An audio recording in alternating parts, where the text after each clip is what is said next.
Now, I just want to say I love K-Pop Demon Hunters, and it was a great movie. But hear me out.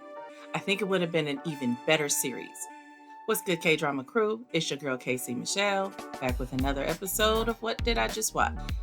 Now, I had to break my usual pattern just to talk about K-Pop Demon Hunters because I'm behind a few series. But hey, sometimes you gotta make a pivot in moments like this.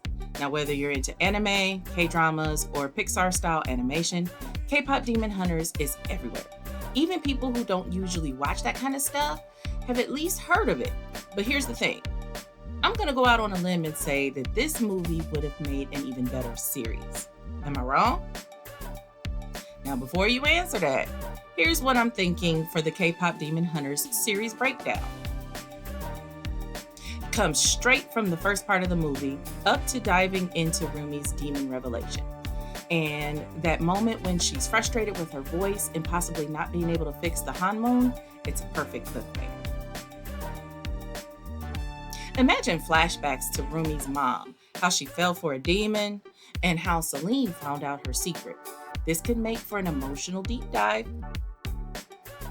Back to Huntrix.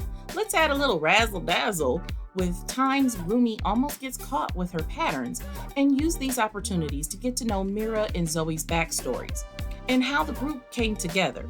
This is where the drama starts to pull you in. Back to the movie and the restaurant scene, which leads to the introduction of the Saja Boys.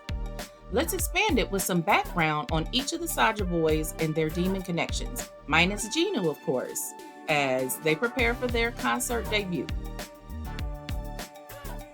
As Saja Boys start to steal fans with Soda Pop, let's dig into Jinu's backstory without the major revelation that we all know comes at the end, and get a full backstory on Rumi and her mom's relationship with her dad. Now drawing a parallel between her relationship with Jinu. Now you're hooked. Back to the movie. The diss track starts to mess with Rumi's mental health, but it could use some details. The movie is cliff notes, but we need the full chapter. We need to explore what that's doing to her and whether Jinu is feeling guilty for feeding Guima all of those souls. Now we're approaching the end. Idol Awards! We reveal more about Rumi's mom's past, how she died after giving birth to Rumi, and Celine's decision to keep Rumi's secret. Basically, the info dump that usually happens in most K-dramas towards the end. This episode will end with the Saja Boys inviting the fans to Namsan Tower for the big concert, which leads to the finale. Basically, the last 20 minutes of the movie. Rumi confronts Celine for covering up the truth about her identity, and the truth of her power is finally revealed. And we have our dramatic finish, and everyone leaves fully satisfied that we have all the answers that we need. All the who, what, where, when, and why are gone, and we can bask in the glory of an amazing series.